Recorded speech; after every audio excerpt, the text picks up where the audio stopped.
This is the future.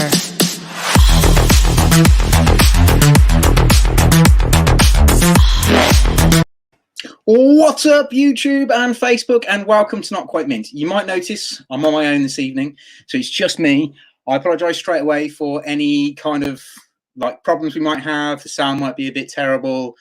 The overlays might not work very well because I'm doing it on my laptop rather than on Rich's computer, and it's a little bit more advanced than mine. Anyway, so we're here to talk about this week's comics that are coming out tomorrow for the 22nd of July.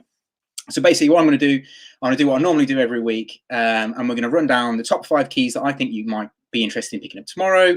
And I'm also going to do some honourable mentions. And also today we've got a spotlight on the clown Prince of Crime. Yeah, we're doing a spotlight on the Joker. So yeah, stick around for that. Welcome back to all the Not Quite Minters that come every week. We do really massively appreciate your support. If you are new to the channel, please make sure that you hit the subscribe button, hit that dingly bell so you don't miss any of our content, and yeah, leave us a like and a comment below. Follow us on all the social media outlets. We're on all of them, and we're quite the sociable pair. So yeah, please feel free to get involved. So without further ado, should we get into it? I think we should probably get into this. So my honourable picks this week were essentially ones that are going to be part of the Joker War. So I'm looking at Batgirl issue 47 and Detective Comics 1024. Sorry.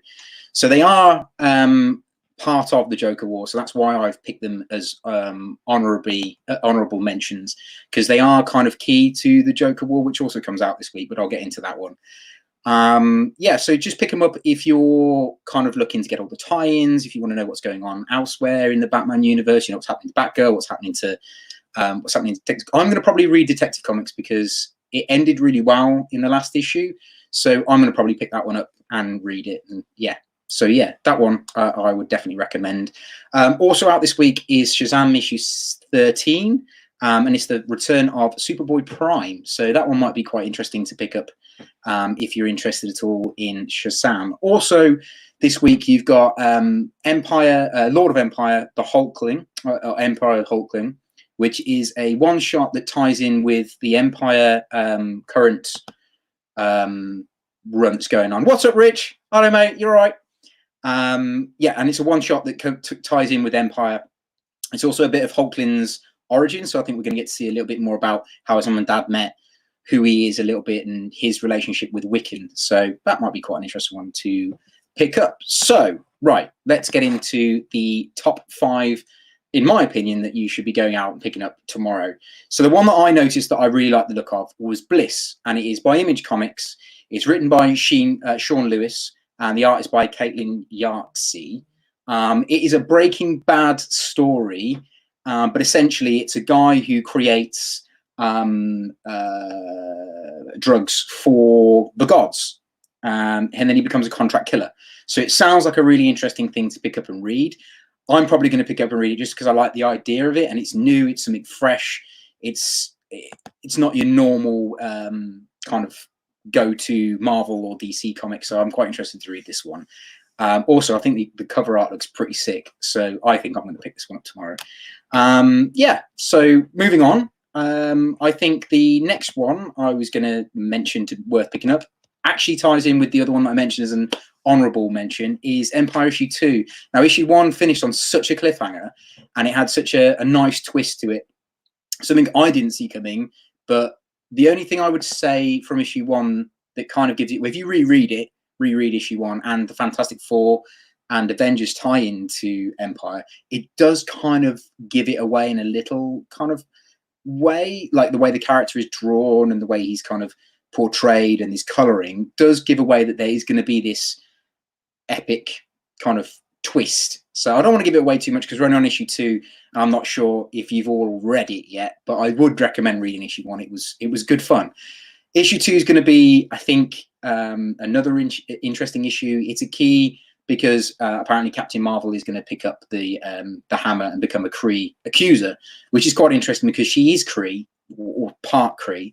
So it could be quite an interesting one to pick up from that point of view. And of course, it ties in with it is the Empire mini-series, so it's going to be quite an epic one. And I think her comics themselves, the Captain Marvel comics, real kind of reinforce this whole thing about her becoming a accuser, which does sound quite interesting, because I just think the accusers are cool, and I did quite like Ronin. So to see Captain Marvel take up the mantle of Ronin is going to be pretty cool, methinks. Anyway, so my next one up that I think you should go out and get tomorrow, and only if you're a Power Ranger fan, is the Ranger Slayer. Power Rangers Ranger Slayer. I'm absolutely loving the Power Rangers, the Boom Studios Power Ranger run. I loved it. I think it's great. It's good fun. I only got into it because of the Teenage Mutant Ninja Turtles Power Ranger crossover, and I fell in love with Dan Moore's artwork. And I was like, right, I need to read more stuff that he's doing. And I've gone back and I've read most of the Power Rangers series. I've read the Once and Future, which I'll talk about on Thursday. But I really want to get this one. And I think it purely from a character design point of view, I love the fact that it's Kimberly from the original Mighty Morphin Power Rangers, but she's broken. She is out there to like take on the other the other Power Rangers that have gone bad. She's there to just completely destroy them. She's got a bow and arrow. She's all kitted up like an assassin. I just think it looks great. I really want to pick this one up tomorrow. There is a terrifying new version of Rita Repulsa apparently in this issue, so that one I think is going to be quite an interesting one. And the cover variants to this are really cool. So you get the standard helmet job that they've been doing for all of the Mighty Morphin Power Rangers series. Each one comes, you can get the helmet version. So I'm going to hopefully get that one because it's sick and I like the colors. I mean, the purple and the black is just really cool. Sorry, the pink and the black is just really cool. But the other cover you can get is Dan Moore's redrawn Rita Repulsa, but slightly more witch-like. So less of this kind of comedic character that we're used to from the TV series and through the comic books. This is more like a kind of a grittier version of Rita. So I quite like the idea of it. I will definitely pick it up and read it. So I'd recommend it as my third pick. So moving on. The next one I'm going to recommend you pick up tomorrow is The Amazing Spider-Man Sin Rising. I've been reading Amazing Spider-Man and it is getting really good. It's not as good as some of the other stuff out there, but it is building up to something amazing. And I actually thought Sin Eater had already been a feature in Spider-Man. So if you are out there and you know that, let me know. Because I'm pretty sure he's been in it before, but I'm not entirely sure. But it does say in the synopsis that this is the first appearance of Sin Eater, but I don't think it is. So please correct me if I'm wrong. That would be great. There's no red and black though. No red and black in Power Rangers. No, just the pink one, pink and black. No red and black, unfortunately. Oh no, actually I think she does kill one of the Black Rangers, possibly. I'm not entirely sure, Rich, but yeah, I think that's what happens somewhere along the lines. Anyway, back to Spider-Man. I think this is going to be the first appearance of the Sin Eater, or the first appearance of this new Sin Eater. I don't really know what the crack is with Sin Eater. I really need to go back and reread my Spider-Man. Rich, actually, you've inspired me over the weekend when I saw you. I have decided to pick up the Spider-Man issue from the year and date I was born, and it happens to be I think it's like 2 issues before the first release of Venom, and I'm definitely going to get it. And I think I might do what you've done and collect my lifetime of comics, but in Amazing Spider-Man. So yeah, thanks for that. I really appreciate your input, and I love the fact that just to tell everyone out there, my friend Rich, who comes in the show, he's collected every Batman comic and every detective comic going back to the date of his birth up until what he's doing now. And he's going to continue so he can give his children his lifetime in comics, which I think is absolutely amazing. I think it's a really good concept. I'm definitely going to think I'm going to do it. I might not have any children, but someone somewhere might want my lifetime in Amazing Spider-Man comics. So yeah, cool. Whilst on the subject of Batman, that brings me to my final top pick for the week, and that is Batman 95, and this is the start of the Joker War, and I'm extremely excited for this one. James Tynion has not let us down during this period of time that he's been doing Batman. When he jumped on, I think it was 88, 86. I might be wrong. Rich, please tell me if I'm wrong. But yeah, when he jumped on, it's been great. It's been amazing. The whole his Dark Designs was a great story arc.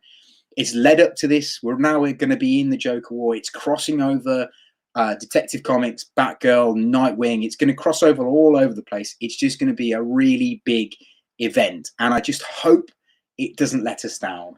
I don't think it will, because James Tynion's been amazing, and his writing, pretty much everything he's done has been gold.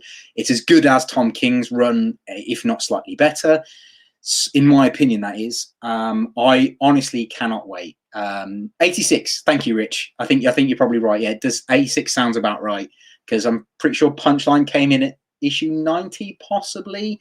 Again, I might be wrong. I really should write all this down before I come on here on my own. Anyway, so yeah, I'm really excited for James Tynion's Batman 95. Sorry, and I'm going to probably get the 1 in 25 variant, because it's the Joker and he looks sick. So whilst we're now on the subject of Joker, those are my top 5. So I'm going to suggest you go out, you pick up Bliss by Image, Empire 2 by Marvel. I think you should definitely go out and get Mighty Morphin Power Rangers Ranger Slayer. Even if you're not that interested in it, pick up the free version, because you can get the free comic book day version of it as well, which is like a little bit of a backstory on it.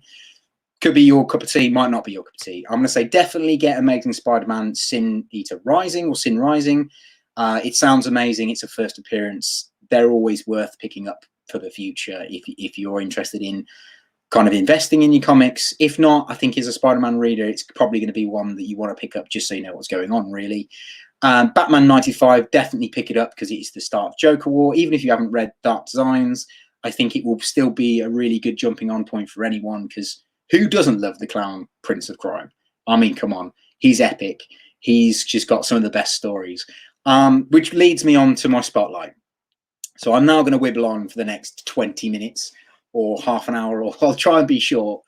But I'm going to be talking about the Joker. So his first appearance was quite a long time ago, back in 1940.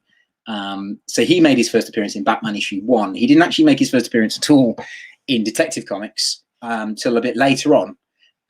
People do seem to think that he made his first appearance in Detective Comics. I mean, I did read that whilst I was doing a bit of research, that it's been known for people to say that he made his first appearance in Detective Comics. I didn't get what issue, but apparently so. Yes, sorry, Rich. Yeah, 89 for Punchline. Cheers. I'm glad you're here. At least I've got someone correcting me when I'm wrong. That's great. Happy days. Yeah, so the first appearance of Joker actually is issue 1 of Batman. And in this comic, I read it a couple of weeks ago for the Batman spotlight we did. So I've already gone into quite detail on this, but I'll mention it again. That in this book, you get Joker. You essentially get the idea that he's a psychopath. He is after just killing people for no apparent reason. There's not much reason behind it. It's not like he's after money or after kind of their legacy, or like he's, you know, looking to vengeance or anything. It literally is an ego thing. He's killing people so people recognize who he is, what he's about, and kind of get a bit of a limelight. So it's the idea of him being this kind of comedian character that he's on stage and he wants people to be able to see him and recognize, you know, he's him, he's cool, he's the Joker, he's, you know, yeah, I'm killing people for yeah, exactly, chaos. He's just there to create chaos. He doesn't care about anything apart from the fame, I guess. In this story, there's 3 stories in this Batman issue 1 that involve the Joker, and he just comes across that he's literally just after this whole fame thing. He likes to brag. He actually hates Batman at the end of the 3rd story arc. Like he's like, right, I've got to destroy Batman. But then as you go through his story and his history, that kind of hatred turns to love, I think, and he just loves to mess with Batman, and they just hate each other but love each other at the same time. They need each other, as it were. What's up, Grey Man? Nice to see you, mate. Solo Mint, yeah, exactly. I almost put my tag name as Solo Mint, but I didn't know whether to or not. I didn't know what to put. Yeah, so great book, definitely worth reading if you can pick up a digital copy. If you can't pick up a digital copy, you're looking to pay 1.5 million for a CGC 9.2, because you cannot find them raw. so you wouldn't be able to read it anyway. So I definitely would find a digital version, or even get a dollar bin version. You can get dollar versions of this from the DC website, I believe. Anyway, so I then asked Rich before he went on holiday and left me here to my own devices, blabbering on about absolutely nothing, what his pick would be if he was to pick a Joker story or even a Joker key. And he told me he would pick The Killing Joke. And I totally agree that this is one of the Joker's most defining books, written by Alan Moore, artwork by Brian Bollard. It is amazing. It's creepy, it's gritty, it's got bits in it that are a bit controversial. It's just a bit... I think when they wrote it, I'm probably wrong, but I think when they wrote it, they were hoping it would be like a standalone one-shot that would have no impact on the canon universe, but it did in quite a big way. Yeah, Lone Ranger needs a wee... Yeah, I probably do need to wear a mask, to be fair. But I'm socially distancing from anyone, so I don't need to wear a mask. Bloody holiday, does he know what there's out? Yeah, he does know there's a pandemic on, but he's just buggered off. Actually, he's gone to Wales, so he's not gone too far. He's not gone on an aeroplane, so he's not got any of that like recycled air or anything. So he should be okay. He's probably tuning in somewhere, but not said anything. He's probably just checking in on, doing okay. Bless him. Yeah, so Killing Joke came out in 1988, which is actually the year I was born. So I didn't read it when it came out. I read it much later on because a friend of mine recommended I read it, and it didn't disappoint. I mean, the artwork in it is stunning. The story in it is actually really quite a good story. I mean, you get a little bit of Joker's backstory, you know, why he is a little bit like he is, what happened to him. I mean, the main part of this book is he shoots Barbara Gordon. And from that shot, that gunshot wound, she then becomes the Oracle because of the fact that the Joker disables her, and she becomes, unfortunately, becomes a paraplegic. So she can't move her legs or anything. She's done essentially. But she becomes the Oracle because she won't let it defeat her. It's a great book. Infect the sheep. I'm going to tell him you said that. So if he doesn't infect the sheep. That's excellent. I love that. Yeah, so, but also in this book, there's a really creepy bit where the Joker takes pictures of Barbara, which is really quite controversial, and then he uses it to kind of try and send Jim Gordon a bit woo woo. Yeah, it is dark as fuck. I totally agree, Rich. It is very dark. But for me, I think the way they wrote it to the ending, because it ends in such a way that it leaves it so open to interpretation for you to decide whether or not at the end of this, there's a bit where Batman and Joker are chatting, and Joker tells this joke, and in the panel it looks like Batman. You could either look at it as Batman puts his hand on his shoulder and they laugh together, or he's put his hands around his neck and then the laughter stops. So there's a few panels that shows you like a puddle, and you see like the reflections, and then the laughter stops towards the end of the book. So it leaves you to interpretation. Did they just walk off and he arrested him, or did Batman do what he should have done years ago and put the Joker down? Because in this, it does talk about how one will kill the other eventually, and you know the cycle's got to stop. You do get, like I said, you do get a little bit of a hint of Joker's backstory and, you know, why he is like he is. However, in this book, he does say he likes the idea that his origin or his backstory is multiple choice. So it does also leave that open as well. Like he could have any old backstory. Did he break his neck? I don't know. I think he did. I actually think he kills him in this one. I would say personally, I think Batman kills him in this book. But what do you think? You know, what do you think?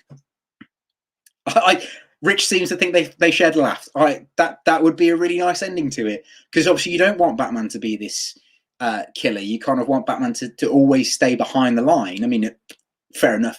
He beats people into comas, but he doesn't kill anyone. I kind of like the idea that never changes. However, I do like it in this one that Batman's been pushed to the limit that he would need to put the Joker down, because obviously everything he's been through, Jason Todd, Barbara, everything. It's kind of like, you should have done it. You should have put him down, really. Yeah. So that's The Killing Joke. The next one I'm going to talk about is my favorite written comic book since Batman Hush, and is Batman White Knight.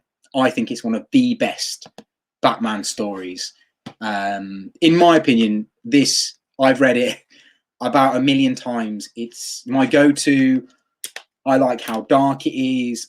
I like how the universe slightly changes. I like that it's not canon, so you get a little bit of a different story arc, if you like. It's written and drawn by Sean Murphy, and he essentially is incredible. I just think he's great. I think his artwork is great. He's really got quite a distinctive style, and yeah, I mean, he draws fantastic artwork.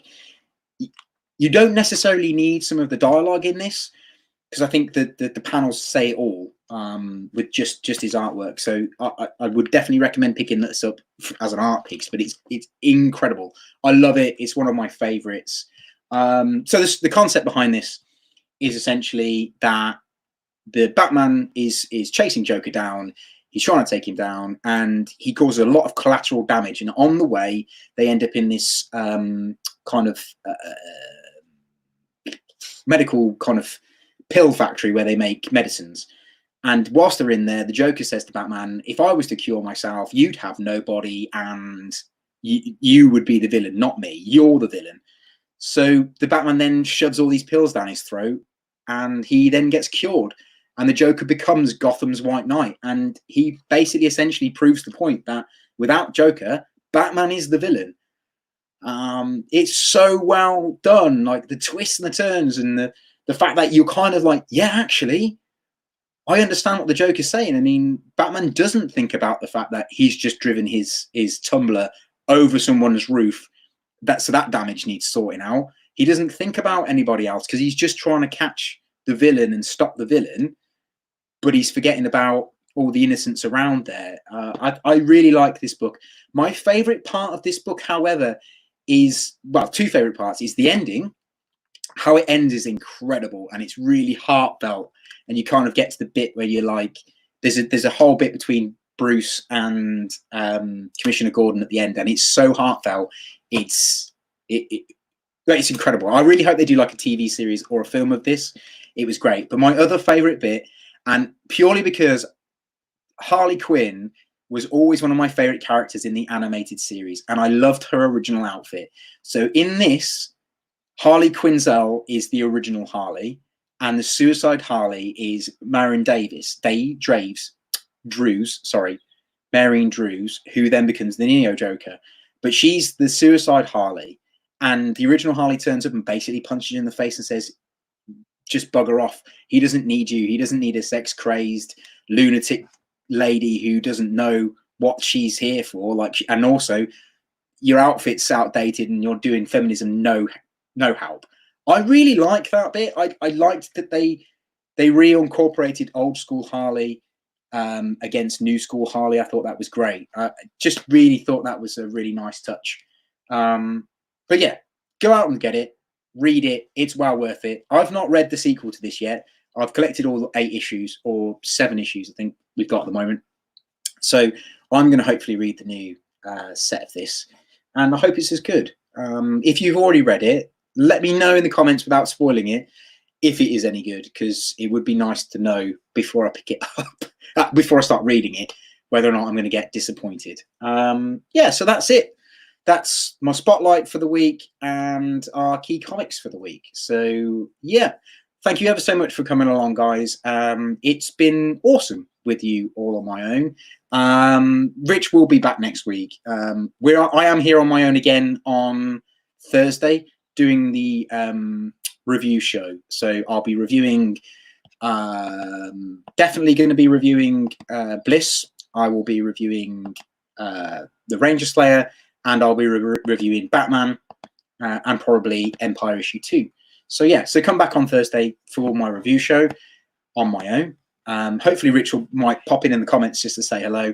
But yeah, So I shall see you all on Thursday. Please remember to subscribe if you haven't already. So, you know, give us support on the channel. Thank you very much for everyone that's re-returning. So the old not quite minters, thank you very much for returning.